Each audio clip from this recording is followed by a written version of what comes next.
Kia ora, thank you, Amy. Kia ora koutou, ko Katie Thomas toku ingoa. Hello, everyone. My name is Katie Thomas, and I'm the Strategic Change Programme Lead for Ki Uta Ki Tai, AUT's Learner Success Plan. Last time AUT presented at this community of practice, you heard from PVC Pacific, Yakoba Matapo, on our UniPrep programme as part of the focus on the guided pathways capability. And today we're here to talk about all of university change projects.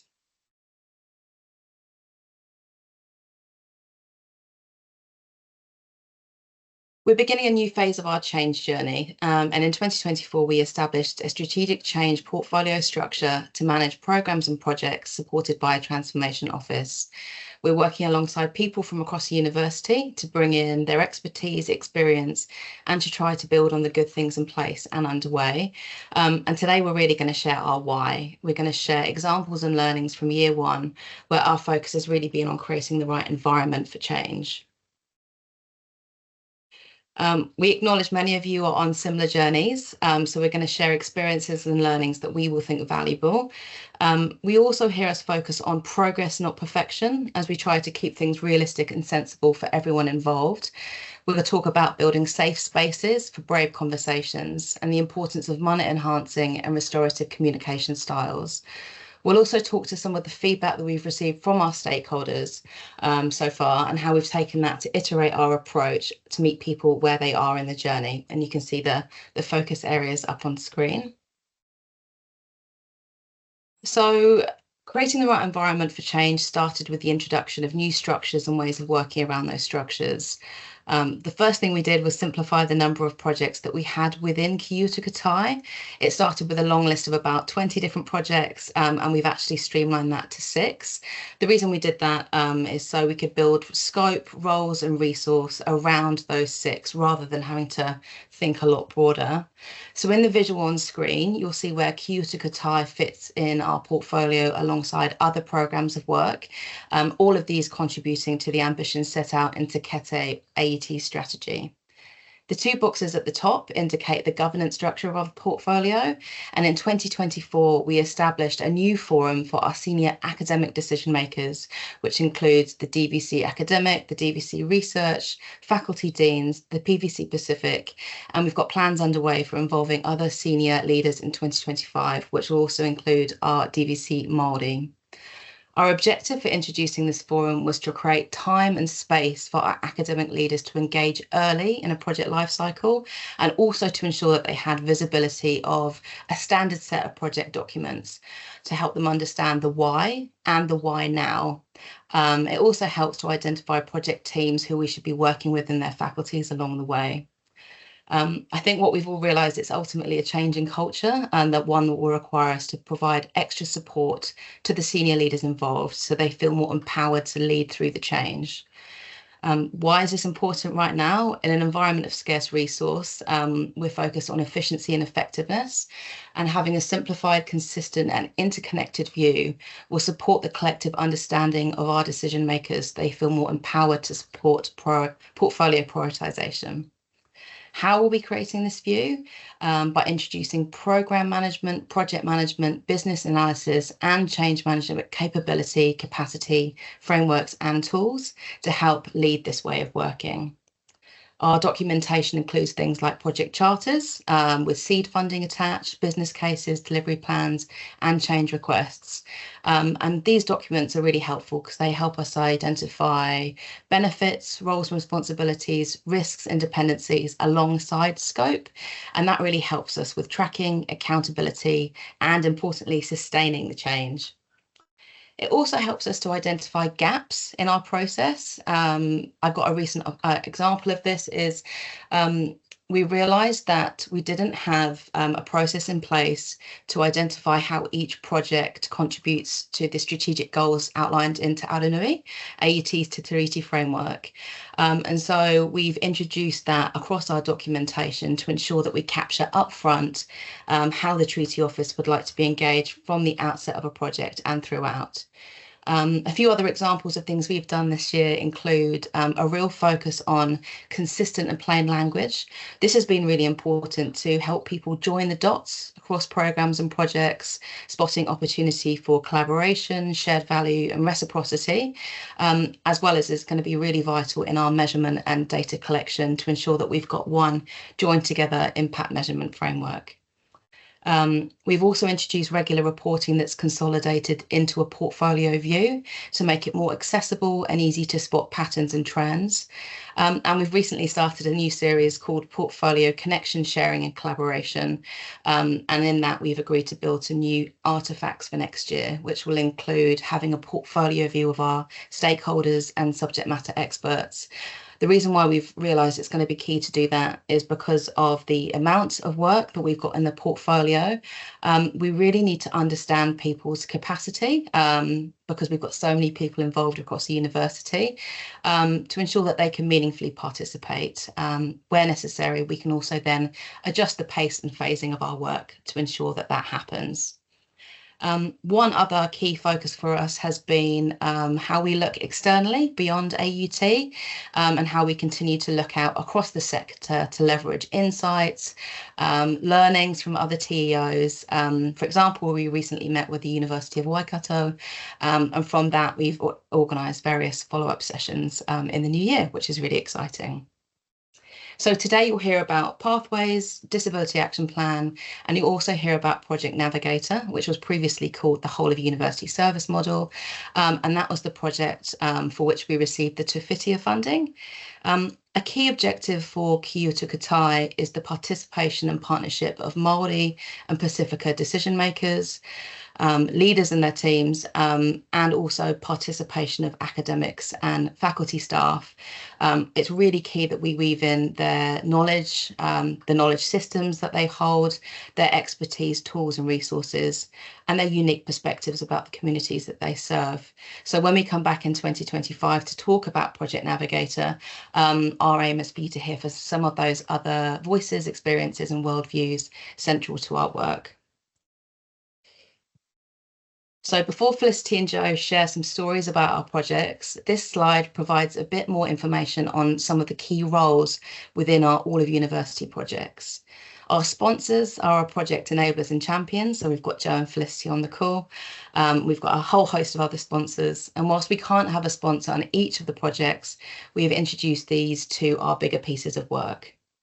This role and way of working is new to most of our sponsor cohort, so we've also introduced a number of initiatives to build confidence and capability, including coaching, a community of practice, and this has been really pivotal to ensure that our sponsors have a place where they can regularly connect, build trust, whakawhanangatanga with each other, but also share progress and learnings alongside their deep knowledge and expertise. And something that's been really great to hear is how they're all really excited about learning how to champion each other's work. The project way of working is also new to lots of our academic staff who will form some of our subject matter experts who you'll also see on this slide. We know we're asking people to step out of their comfort zone, and we're also asking people to think about an extra layer of work that they've never had to do before. So we've also learned from previous projects where we go too fast, you can leave people in your wake. So our project teams have been approaching initial business analysis with a strengths-based approach in order to build trust, in some cases help restore relationships, while also supporting the mindset shift or different hat required for these kind of projects. So when I say strengths-based, I mean ensuring we're not coming from a place of deficit, but we're really building on the great work, the great people, and the deep knowledge and expertise at AUT. And being value-focused means alongside realisation of benefits, and as a programme person, that's always key to me, we also mean we have a real always-on approach and attitude to adding value. So that's spotting opportunity for capability uplift, especially where people show real interest and excitement about this way of working. So I'm now going to hand over to Felicity to share some stories from her role as sponsor across Pathways and Project Navigator. Thanks, Katie. Tēnā koutou katoa. As Amy said, I'm Felicity Reid. I'm the Pro-Vice-Chancellor of Learning and Teaching at AUT. So Katie's set out the structure that we've adopted at AUT for university-wide projects, and I'm going to talk about the two of the projects that Katie mentioned, which is Pathways and the Navigator project. So the Pathways project is about our diploma students who pathway into degree study. They're students who've narrowly missed university entrance, and traditionally these programs have been owned and delivered in the relevant schools quite independently from each other. So we've piloted a series of recommendations this year designed to improve the outcomes for our diploma students by providing them with additional support such as peer learning. We allocated each student an advisor. We included our Uni 101 transition course in most of them. We tried to structure them so that we had a cohort approach. But one of the new ways of working was to bring together the program leaders of the diplomas and the staff from some of the central services such as student services, our Office of Pacific Advancement, our Office of Māori Advancement, into a community of practice, because they were all involved in supporting the students. And the feedback from our academic staff was that, in particular, was that they really appreciated this group. It was the first time for some of them that they've had the opportunity to engage with their equivalents across the university.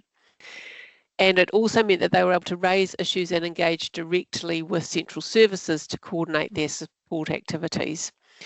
For 2025, we want to be more coordinated again.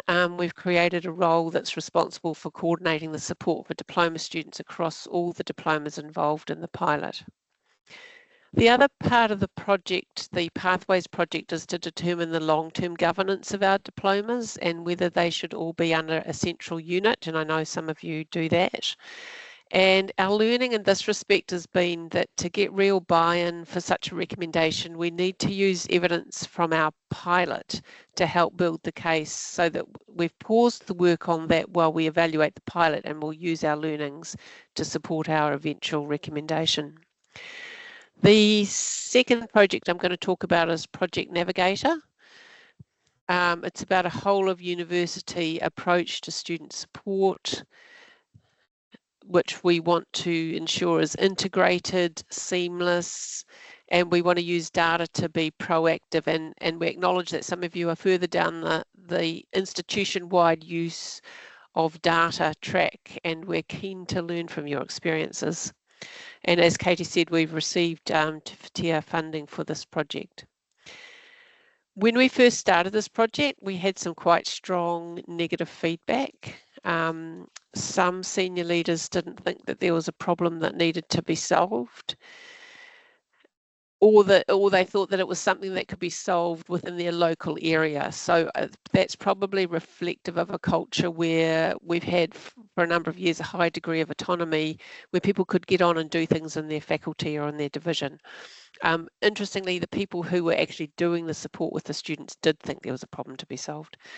Some of the senior leaders felt there's already too much change and that this project's too big. And some of the staff doing the work with the students perceived the project as implying that there was somehow a deficit in what they're doing. So we took a two-pronged approach to this feedback. So in relation to the is there a problem to be solved and the perception of there being a deficit, we did a comprehensive discovery process, and we started that by identifying what was working well. So as Katie mentioned earlier, we were trying to build on our strengths, but we also identified the pain points. And this was the subject with the subject matter experts, the people sort of doing the support. And this approach does seem to have calmed the angst a little bit about the people who were feeling that their work was being viewed as in deficit. We got feedback from a student reference group, and we collated a set of key themes that were consistent across both staff and students. And then based on that evidence, we articulated a clear problem, which was presented to a working group, which comprised senior leaders across the university, including division directors and deans. So while the process of gathering that evidence took a few months and slowed us a little bit, what it did enable us to do was to clearly identify the problem and to demonstrate the case for change. And it also meant that we were able to make the workshop with the senior leaders very focused. So we minimised their time And we got acceptance from that group pretty readily that there was a problem to be solved, and that group included some of the people who had been a bit sceptical previously. The second piece of feedback that we got, again from senior leaders, is that there's too much change going on and that this project's really big. So to respond to that, we've taken a phased approach. So for 2025, we're going to focus just on low complexity initiatives. So there's less subject matter expert time required, and we'll build to more complexity over the next 2 years.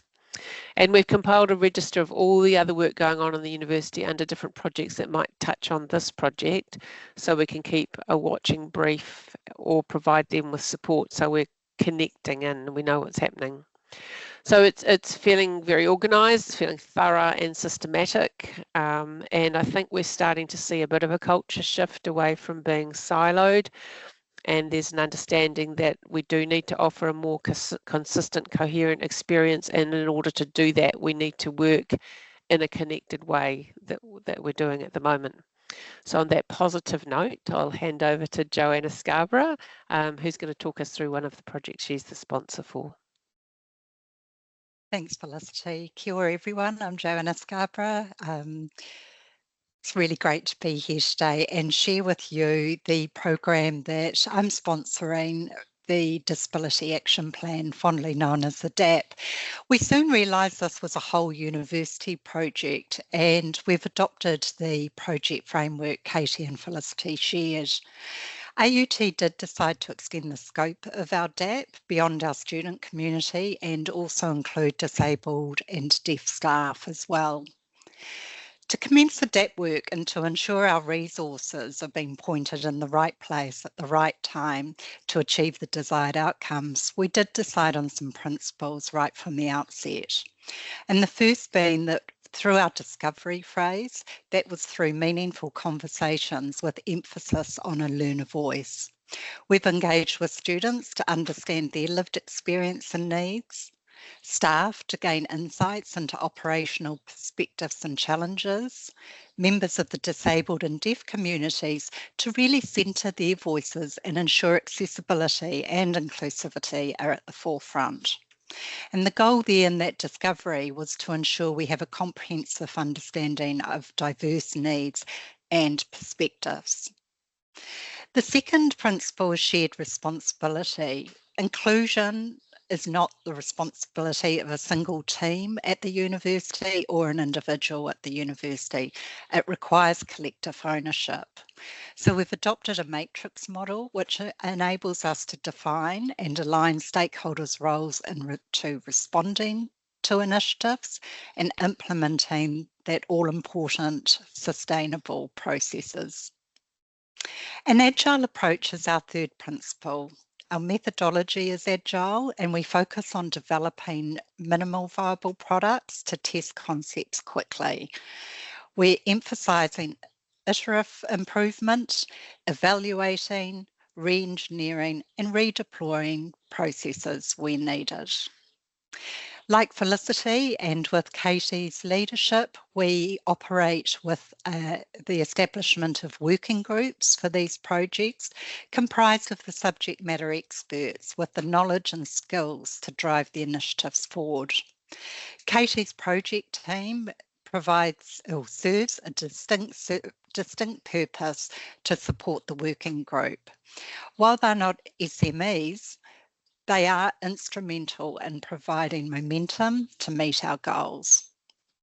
I recognise I'm not an expert in disability as a sponsor. Instead, I am focusing on empowering SMEs to lead with their expertise and ensuring that our approach is informed by those who really understand the nuances and complexities of accessibility and inclusion. As the project sponsor, my role facilitating, enabling others, but really focusing on benefits realisation. And AUT has adopted the methodology of investment logic mapping, which really includes clearly identifying the problem that we're trying to achieve and incorporating the strategic high-level actions that we're taking to realise the benefits that we're striving for. And another part of my role as a sponsor is really maintaining that synchronicity across initiatives and ensuring consistency and cohesion. What this collaborative approach ensures is that we move forward with empathy and intentionality and a shared commitment to creating an inclusive environment that supports the success of all our learners and our staff. Thank you, Katie. While we're at the beginning of our journey at AUT and recognising many of you are further along yours, we're already seeing the benefits of working in a different construct. And one of the takeouts is the cohesive culture we are developing as sponsors. It's meant we can leverage from each other, sharing skills, expertise, experiences. I'm a professional staff member and Felicity is an academic, and she has been able to support me in areas that are her expertise and help me to keep momentum and navigate and remove some of those barriers. As sponsors, we support and rely on each other, and no one operates in isolation. And this way of working has enabled us to be agile and helping the university to mitigate risks and really focus on being efficient and avoiding duplication of effort and waste and hardwiring change. Some of our takeouts in this new way of working with support from Katie is really we recognising a systematic approach is key to ensuring interconnection across projects and initiatives. Empowering decision makers with an interconnected view, which allows for better prioritisation and meaningful involvement of people from across the university while managing expectations. Also, the takeaway about taking the whole organisation along on this journey. You know, projects have a start date and an end date, and we're not just driving projects, we're creating a movement where everyone understands what we're trying to achieve and the role they play in it for the long term. And this new approach really requires engagement, alignment, and clear communication to foster buy-in across all levels of the university. Our strengths-based approach means we're starting with what's working and we're taking the time to understand the great work already underway and build on those successes. We're not reinventing the wheel, we're amplifying and enhancing efforts already delivering value. And we're delivering incrementally. We're delivering value step by step instead of trying to tackle everything all at once. And this has ensured focus, progress, and adaptability while maintaining momentum. Another takeout is that we've been really thorough and deliberate in our setup. When setting up projects, we're taking time in the important discovery phase. We're developing clear scope, providing clarity and direction, and allowing teams and sponsors to engage confidently. And this intentionality avoids scope creep and keeps everyone aligned. We're focusing on being inclusive, not exclusive, and inclusivity is a non-negotiable for success. It means ensuring all voices are heard, especially those of learners, and it's about co-creating solutions with a broad range of perspectives. Strategy is so important. And we recognise a culture of inclusion, collaboration and trust ensures strategy is more than just words on paper, it's a lived reality. In closing, we've adopted a whole new way of working to achieve whole of organisation change and results. And by fostering interconnectedness, taking a strengths-based approach, creating an inclusive culture, we'll deliver meaningful outcomes that align our vision. And together, we're building a movement, that empowers our university to thrive. Thank you, everyone. Kia ora.